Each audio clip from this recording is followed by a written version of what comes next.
How does this look as we lead inclusive schools of excellence?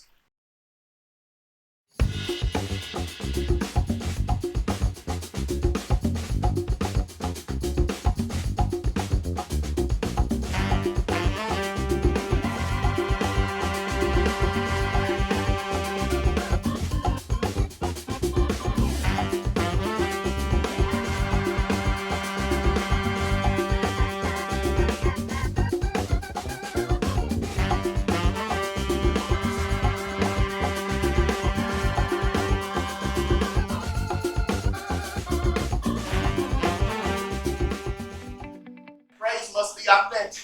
Quit giving generic feedback. Our educators deserve to be given specific feedback.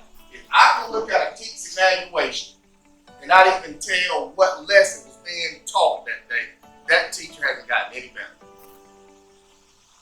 Be specific in your feedback. Don't just say good job. That teacher thinks everybody being told good job.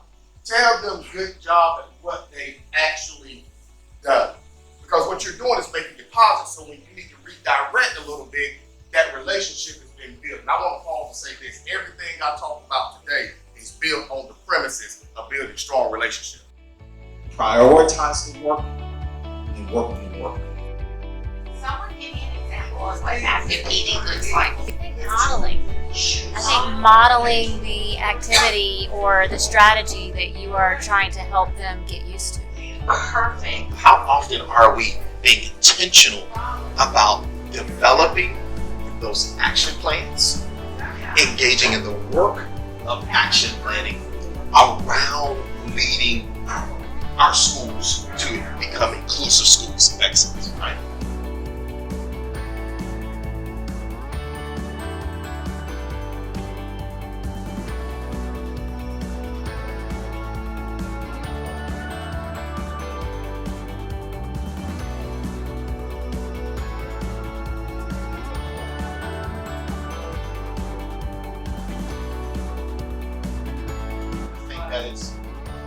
I think that's important for us to think about as it relates to culture.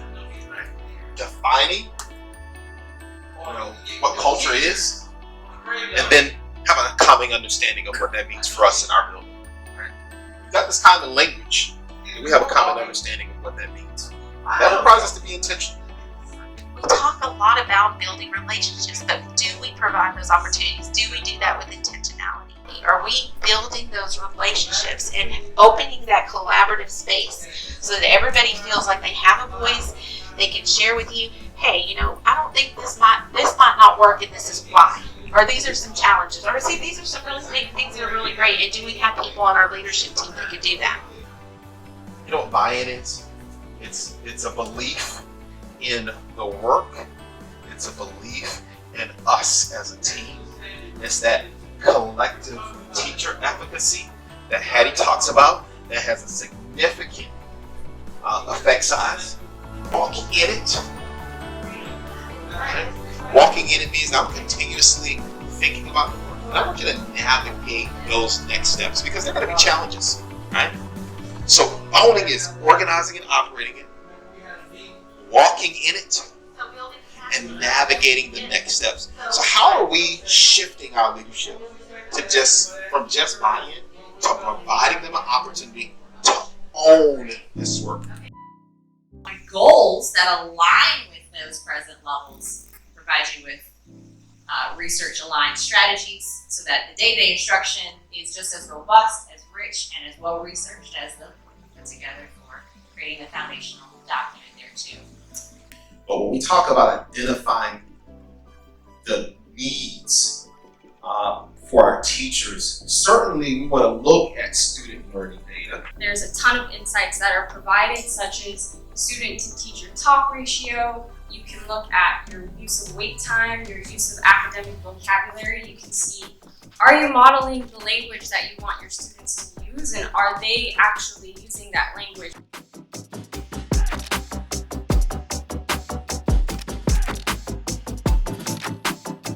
How are we going to ensure that we have strong instruction? How are we going to ensure that we have grade appropriate assignments happening in every single classroom? all unique and different. We bring a variety of strengths to the classroom, to the leadership role. We bring a lot of different things. We're going to see things differently sometimes. And that diversity is what gives us strength. One of the greatest strengths that you have going for you is that your students and your faculty know you care about them. My closing question to you is, what gives you hope?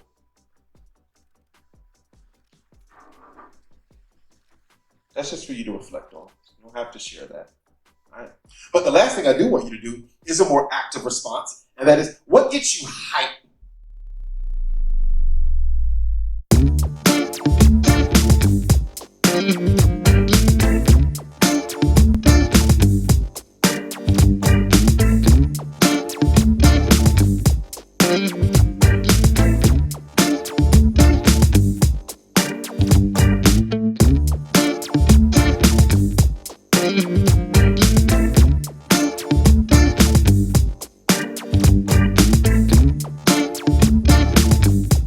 Thank you.